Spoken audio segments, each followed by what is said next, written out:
Hello दोस्तों, नमस्कार। मैं अर्जुन कुमार आप सभी का अपने चैनल Y1 स्टडी पॉइंट में स्वागत करता हूं। आज हम आप सबको जो बताने वाले हैं भारत के राष्ट्रपति के बारे में कुछ महत्वपूर्ण क्वेश्चन लेकर के आपके सामने आए हैं, जो इस समय NTPC का एग्जाम आप लोग के सामने है।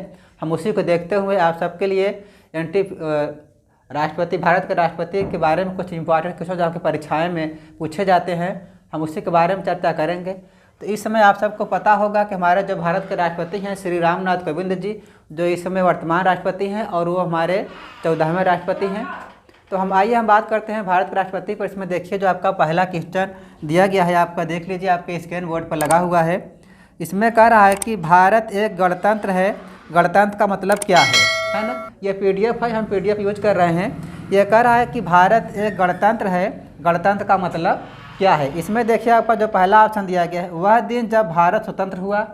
आपका ऑप्शन नंबर बी है शासन राजा या रानी होती है। ऑप्शन नंबर सी है शासक राज्य राजा या रानी का सीधे वंशज होता है। ऑप्शन नंबर डी है राज्य का प्रमुख उसके लोगों द्वारा परोक्ष रूप से चुना जाता है। तो भारत, इसका जो आंसर होगा, भारत एक गणतंत्र है, गणतंत्र का मतलब क्या होता है, इसका जो आंसर होगा आंसर नंबर डी इसका राइट है। राज्य का प्रमुख उसके लोगों द्वारा परोक्ष रूप में चुना जाता है ना। राज्य का प्रमुख उसके लोगों द्वारा चुना जाता है, यानी कि जो राज्य का प्रमुख होता है लोगों द्वारा, जनता के द्वारा क्या होता है, चुना जाता है ना। तो चलिए, ये आपका जो इसका आंसर है आप पहले का, ये आपका डी राइट है। कौन सा है? ऑप्शन नंबर डी जो है इसका राइट है। चलिए क्वेश्चन नंबर 2 पर देखते हैं। ये कह रहा भारत सरकार का संवैधानिक अध्यक्ष कौन है ना। भारत सरकार का संवैधानिक अध्यक्ष कौन है? आपका ऑप्शन नंबर ए दिया गया है राष्ट्रपति। ऑप्शन नंबर बी है प्रधानमंत्री।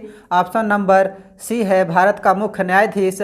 ऑप्शन नंबर डी है महान्यायवादी। तो इसका जो होता है भारत सरकार का संविधान अध्यक्ष जो होता है वो क्या होता है? भारत के राष्ट्रपति होता है, वो जो होता है राष्ट्रपति होता है। तो इसमें जो आपको दिया गया ऑप्शन नंबर ए वो आपका क्या है? करेक्ट है ना। ऑप्शन नंबर जो है ए उसका आपका करेक्ट है। चलिए क्वेश्चन नंबर हम 3 पर बात करते हैं। क्वेश्चन नंबर 3 देखिए, इसमें क्या कह रहा है कि भारतीय संविधान का अभिरक्षक कौन है। भारतीय संविधान का अभिरक्षक कौन होता है या कौन है? तो इसमें देखिए आपको जो ऑप्शन दिया गया है, ऑप्शन नंबर ए है भारत का राष्ट्रपति। ऑप्शन नंबर बी भारत का मुख्य न्यायाधीश। ऑप्शन नंबर सी भारत का प्रधानमंत्री। ऑप्शन नंबर डी राज्यसभा का अध्यक्ष। अगर आप सबको क्वेश्चन आ रहा है तो आप सब कमेंट बॉक्स में क्वेश्चन आंसर आप लिख करके भेज भी सकते हैं, ठीक है। तो इसका जो आपका आंसर है ऑप्शन नंबर ए भारत का राष्ट्रपति है ना। तो इसका जो ऑप्शन होगा करेक्ट होगा वो ए होगा, भारत का राष्ट्रपति होता है ना। चलिए क्वेश्चन नंबर हम बात करते हैं 4 पर।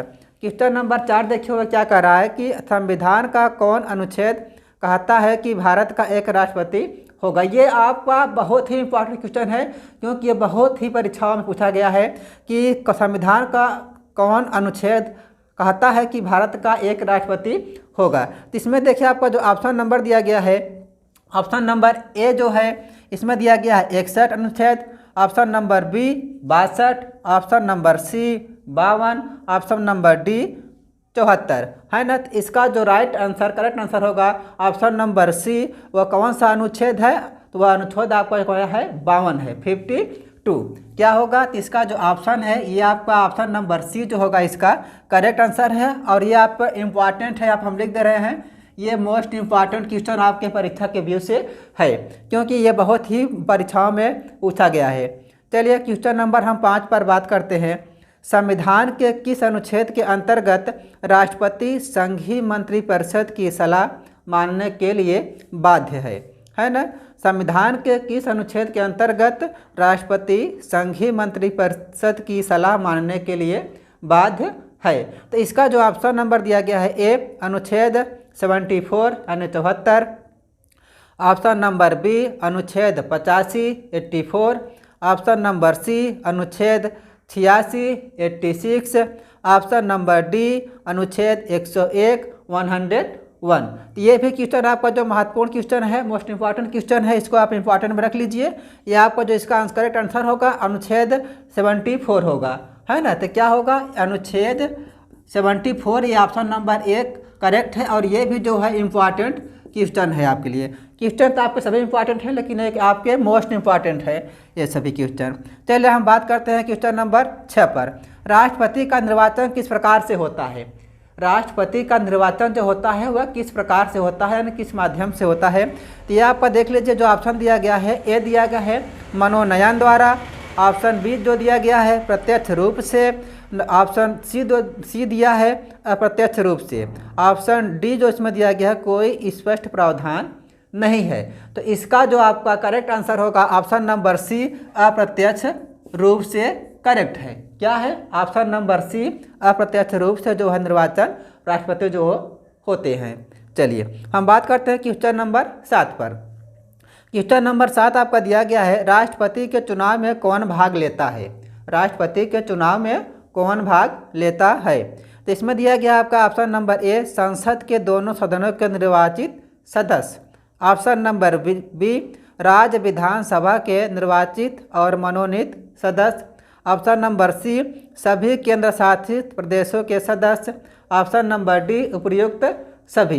तो इसका जो राइट आंसर होगा राष्ट्रपति के चुनाव में कौन भाग लेता है, तो इसका जो आंसर है संसद के दोनों सदनों के निर्वाचित सदस्य जो होते हैं वह राष्ट्रपति के चुनाव में भाग लेते हैं। तो इसका जो आंसर है आपका ऑप्शन नंबर ए करेक्ट है, और ये भी आपका क्वेश्चन जो है मोस्ट इम्पॉर्टेंट है। चलिए हम बात करते हैं क्वेश्चन नंबर 8 पर।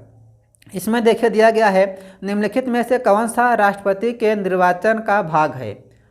क्या कह रहा है? निम्नलिखित में से कौन सा राष्ट्रपति के निर्वाचन का भाग है परंतु उसके महाभियोग अधिकरण का भाग नहीं है? ये आप लोग क्वेश्चन थोड़ा ध्यान से सुनिएगा। कह रहा है कि निम्नलिखित में से कौन सा राष्ट्रपति के निर्वाचन का भाग है परंतु उसके महाभियोग के अधिकरण का भाग नहीं है। ये जो क्वेश्चन आपका है IAS प्री में आया हुआ क्वेश्चन है ये, ठीक है। तो इसका जो आपका देखिए पहला ऑप्शन दिया है लोकसभा, ऑप्शन नंबर बी दिया है राज्यसभा, ऑप्शन नंबर सी राज्यों की विधानसभाएं, ऑप्शन नंबर डी राज्यों की विधान परिषदें। तो इसमें आपका जो नंबर होगा इसका करेक्ट सी और डी जो होगा दोनों होगा। कौन सा होगा? सी और डी, इसमें दोनों होगा। इसका करेक्ट आंसर सी क्या दिया गया राज्यों की विधानसभाएं, और डी जो दिया है राज्यों की विधान परिषदें। तो इसका जो करेक्ट आंसर इसका दोनों होगा। चलिए हम बात करते हैं क्वेश्चन नंबर 9 पर। भारत के राष्ट्रपति का चुनाव कितने वर्षों के लिए होता है? ये सबको आप सब पता होगा लगभग। ये क्वेश्चन आपका बहुत ही आसान है, लेकिन ये याद कर लीजिए। ये जो होता है आपका ऑप्शन दिया है ए 2 वर्ष, ऑप्शन बी दिया है 4 वर्ष, ऑप्शन सी दिया है 5 वर्ष, ऑप्शन डी दिया है 6 वर्ष। तो इसका जो आंसर होगा कितने वर्षों के लिए चुना जाता है? 5 वर्षों के लिए, है ना। तो ये आपका जो आंसर है इसका सी वाला करेक्ट आंसर है। 5 वर्ष के लिए राष्ट्रपति जो होते हैं चुने जाते हैं। चलिए ऑप्शन नंबर हम क्वेश्चन नंबर 10 पर बात करते हैं। भारत के राष्ट्रपति बनने के लिए उम्मीदवार की न्यूनतम आयु कितनी होनी चाहिए? ये आपका मोस्ट इंपॉर्टेंट क्वेश्चन है कि भारत के राष्ट्रपति बनने के लिए उम्मीदवार की न्यूनतम आयु कितनी होनी चाहिए। तो ये देखिए आपका ऑप्शन नंबर जो ए दिया गया है 25 वर्ष, ऑप्शन नंबर बी दिया है 30 वर्ष, ऑप्शन नंबर सी दिया गया है 35 वर्ष, ऑप्शन नंबर डी दिया है 40 वर्ष।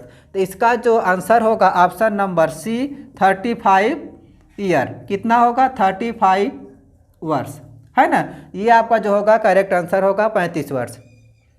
चलिए हम बात करते हैं अगले क्वेश्चन पर, जो क्वेश्चन नंबर 11 है। 11 राष्ट्रपति बनने के लिए कौन सी योग्यता होनी चाहिए? राष्ट्रपति बनने के लिए कौन सी योग्यता होनी चाहिए? चलिए इसमें देखिए आपका पहला दिया गया है 35 वर्ष की आयु, नंबर बी राज्यसभा का सदस्य चुने जाने योग्य हो, ऑप्शन सी भारतीय नागरिक हो, ऑप्शन डी केवल एक या डी सी केवल ए और सी। तो इसका जो ऑप्शन हमने बताया अभी पहले देखिए, इसका राष्ट्रपति बनने के लिए क्या होना चाहिए? 35 वर्ष होना चाहिए। तो ये ऑप्शन नंबर देखिए आपका ए, ये भी राइट होगा। और जो सी दिया गया है भारतीय नागरिक हो। राष्ट्रपति बनने क्या होना चाहिए? 35 वर्ष की आयु को पूरा कर लिया हो, और वह जो होता है मोस्ट इंपॉर्टेंट चीज़ होती है कि वह भारत का नागरिक होना चाहिए, क्योंकि राष्ट्रपति जो भारत का बनेगा वह भारत का नागरिक ही बनेगा, और अदर देश के आकर के यहाँ राष्ट्रपति नहीं बन सकते हैं। तो इसका जो ऑप्शन नंबर है डी है, ए और सी जो होगा करेक्ट होगा। क्या होगा? ए और सी जो ऑप्शन है इसका राइट आंसर दिया गया है। चलिए हम बात करते हैं क्वेश्चन नंबर 12 पर। एक व्यक्ति राष्ट्रपति पद के लिए अधिकतम कितने बार निर्वाचित हो सकता है ना। तो इसमें आपका जो ऑप्शन दिया गया है सिर्फ 1 बार, ऑप्शन बी 2 बार, ऑप्शन सी 3 बार, ऑप्शन डी कोई स्पष्ट प्रावधान नहीं है। तो भारत का जो राष्ट्रपति है इसमें आपका भारतीय संविधान में जो है इसमें यह है आपका ऑप्शन नंबर डी आपका राइट है। इसमें जो आपका भारत का राष्ट्रपति आपको इसमें कोई प्रावधान नहीं दिया गया है कि भारत का राष्ट्रपति जो है कितनी बार चुने जा सकते हैं। तो इसमें आपका निर्धारित नहीं है कि आप प्रधानमंत्री राष्ट्रपति कितनी ही बार बन सकते हैं। चलिए हम बात करते हैं क्वेश्चन नंबर 13 पर यह कह रहा भारत के राष्ट्रपति को पद एवं गोपनीयता की शपथ कौन दिलाता है। भारत के राष्ट्रपति को पद एवं गोपनीयता की शपथ कौन दिलाता है। इसमें देखिए आपका जो ऑप्शन दिया गया है ऑप्शन नंबर ए है भारत के मुख्य न्यायाधीश द्वारा, ऑप्शन नंबर बी भारत के प्रधानमंत्री द्वारा, ऑप्शन नंबर सी लोकसभा के द्वारा, ऑप्शन नंबर डी संसद द्वारा। तो इसका जो करेक्ट आंसर होगा जो भारत के राष्ट्रपति को गोपनीयता की शपथ दिलाते हैं वो कौन दिलाते हैं, वो जो भारत के मुख्य न्यायाधीश होते हैं उनके द्वारा दिया जाता है। ठीक है, तो आपका ऑप्शन नंबर ए जो है इसका करेक्ट आंसर होगा ऑप्शन नंबर ए भारत के मुख्य न्यायाधीश द्वारा शपथ दिलाया जाता है।